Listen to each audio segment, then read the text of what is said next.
네, 어제 국민의당 경선을 끝으로 본선 대진표가 확정됐습니다. 본격적인 본선 국면으로 접어들었는데요. 네, 관련 이야기 정치부 이경희 기자와 나눠보겠습니다. 안녕하세요. 네, 어서 오십시오. 네, 국민의당 예상대로 안철수 후보가 압도적인 득표율을 기록하며 대선 후보로 확정이 됐네요. 네, 그렇습니다. 어제 충청 지역 국민의당 경선에서도 80%가 넘는 득표를 기록하면서 그 전에 뭐 7차례 경선에서 모두 승리를 거두면서 뭐 명실공히 선두로 대선 후보를 확정지었습니다. 사실 뭐 대선 후보로는 이미 진작에 확정이 된 상황이었고 과연 몇 퍼센트를 최종 득표할 것이냐 이게 오히려 더 관심이었는데 75%의 누적 득표율을 기록을 했습니다. 반면에 2위 손학규 전 대표 같은 경우는 18.7%에 그쳤는데요. 손 전 대표 같은 경우는 2007년 대통합민주신당, 2012년 민주통합당에 이어서 국민의당 경선까지 3차례 나간 경선 모두 2위를 기록하는 그런 좀 기록을 세우기도 했습니다. 어제 손 전 대표는 더 큰 꿈을 꾸겠다, 뭐 이렇게 얘기를 해서 앞으로 정치 행보를 이어가겠다는 명확한 뜻을 밝히기도 했습니다. 네, 안 후보의 대선 도전 두 번째인데요. 뭐 지난번에는 완주를 하지 못했는데 이번에는 한 정당에서 경선을 거쳐서 대선 후보가 됐잖아요. 이 부분을 본인도 강조했다고요. 네, 안철수 후보 같은 경우는 2012년에 대선 출마를 한번 했었죠. 그런데 그때 좀 전격적으로 출마를 선언을 하면서 새 정치를 기치로 돌풍을 일으켰었습니다. 그런데 아무래도 이제 정치 신인이다 보니까 대중적인 어떤 인지도를 바탕으로 지지율은 상당히 많이 나왔지만 정치적인 어떤 준비라던가 내공에 있어서는 조금 부족하다 이런 평가를 받았었는데요.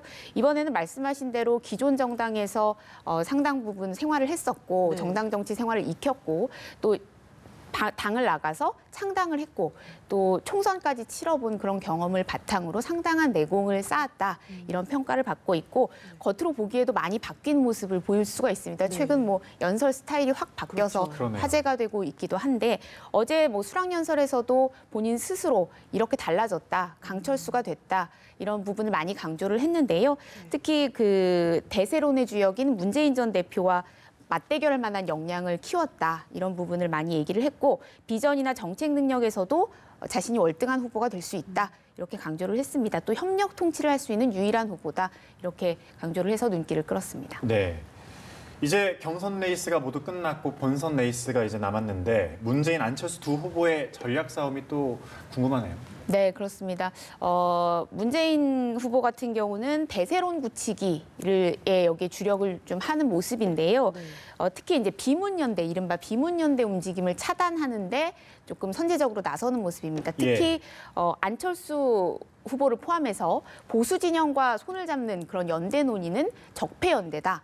적폐 세력과 손을 잡는 것이다. 이렇게 강하게 말을 하면서 사전에 그런 움직임을 좀 차단하려는 그런 의도를 드러내고 있습니다. 특히 이제 또 정치공학적 어떤 연대 움직임에 대한 진보 중도 진영의 그 반대 심리 이런 좀 역풍을 좀 유발하려는 그런 것을 염두에 둔 그런 행보라고도 볼 수 있겠는데요. 하지만 이제 안철수 후보가 최근 지지율에서 급상승을 하고 있지 않습니까? 일부 양자 대결 구도에서는 문 후보를 좀 앞서는 지지 조사도 나오고 있고 또 오자 대결에서도 상당히 격차를 점점 줄여가는 추세이기 때문에 이 부분에 있어서는 문 후보 측도 조금 신경을 쓰는 모습을 보이고 있습니다. 특히 양자 대결 여론조사 같은 경우는 조사 대상이나 조사 방식 등의 문제를 좀 지적하면서 적극적으로 선제 대응하는 그런 기조를 유지하고 있고요. 반대로 이제 안철수 후보 같은 경우는 문재인 후보의 유일한 대항마다 이렇게 양강 구도를 조금 형성해 가는데 계속해서 좀 초점을 맞추고 있는 모습입니다. 어제 같은 경우에도 수락연설에서도 문재인 후보를 조금 패권주의 틀에 가두려는 그런 어떤 프레임을 좀 보여주기도 했는데요. 특히 문재인 후보가 연대 시도를 어떤 적폐 연대다 이렇게 규정한 것에 대해서 그것이야말로 패권주의적인 발상이다, 오만한 패권주의다 이렇게 지적을 했습니다. 그러면서 또 박근혜 전 대통령을 박정희 전 대통령의 정치적 유산 상속자다 이렇게 얘기를 하면서 문재인 후보도 결국에는 노무현 전 대통령의 상속자 아니냐, 자기처럼 자수성가한 사람이 대통령이 돼야 된다. 정치적 자수성가를 강조하면서 조금 차별화를 시도하는 모습을 보이고 있는데요. 안 후보 같은 경우는 연대에 대한 그 언급이 특히 관심을 끕니다. 자강론을 강조하면서 인위적인 연대는 계속해서 선을 긋고 있고 아직 연대 논의 공격도 하지 않고 있는데 공격을 하는 것에 대해서 뭐 패권이다 이렇게 지적을 하고 있는데 그러면서도 결국 국민에 의한 연대가 중요하다 이런 발언을 했거든요. 이 얘기는 스스로 지지율을 높이고 경쟁력을 키워서 결국 보수 진영이 대안으로 본인을 선택하도록 그런 보수 민심의 흐름이 본인에게로 향하도록 자연스럽게 만들겠다 이런 전략으로 읽히고 있습니다. 네. 한편 보수 진영에서는 뭐 TK 적임자 자리를 놓고 치열한 공방도 벌여져 있고 좀 다툼이 보여지고 있는데 아무래도 단일화 가능성은 점점 더 옅어지는 것 같습니다. 네. 최근에 그 지난 주말부터 어제까지 자유한국당 홍준표 후보와 바른정당 유승민 후보가 잇따라서 대구 경북 지역을 곳곳을 훑어서 예. 눈길을 끌었습니다. 네. 보수 적자다 서로 강조를 했는데요.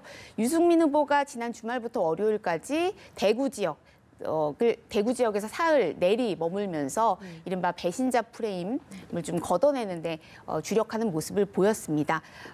그런데 이제 그 직후에 홍준표 후보가 또 대구를 찾은 건데 네. 경북 구미의 박정희 전 대통령 생가를 방문해서 나도 박정희 대통령처럼 강인한 대통령이 될 수 있다 이렇게 얘기를 했고요.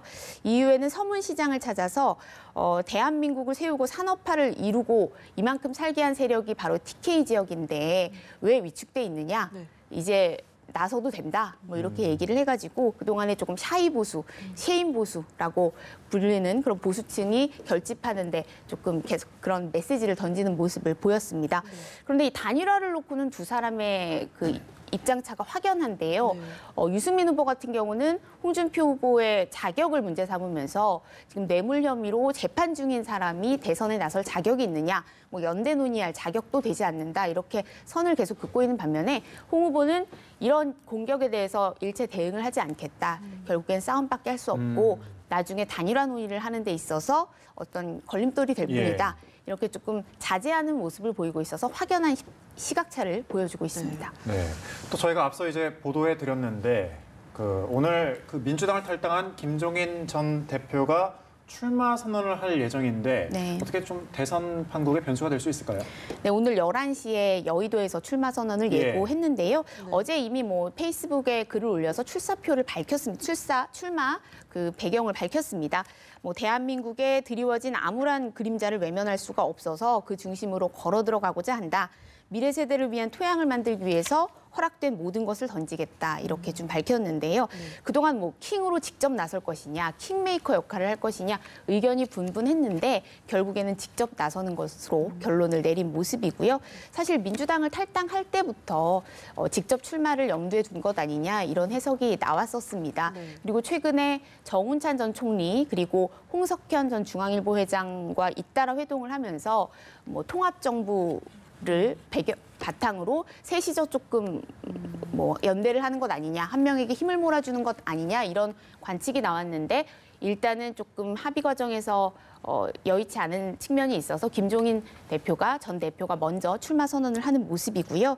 하지만 이 세 사람은 그 통합정부를 등에 있어서 여러 가지 공통적인 시각들을 갖고 있기 때문에 앞으로 계속 연대 논의가 있을 것으로 보이고 더 나아가서 유승민 후보, 안철수 후보와의 연대도 모색할 것이다. 이런 관측들이 나오고는 있습니다. 하지만 앞으로 대선까지 이제 한 달여 정도밖에 시간이 남지 않았고 각각 후보들마다 강론에서는 여러 가지 차이가 있기 때문에 결국에는 큰 동력이 붙지는 못할 것이다. 이런 관측도 만만치가 않은 상황입니다. 네, 그렇군요. 정치부 이경희 기자와 함께 짚어봤습니다. 고맙습니다.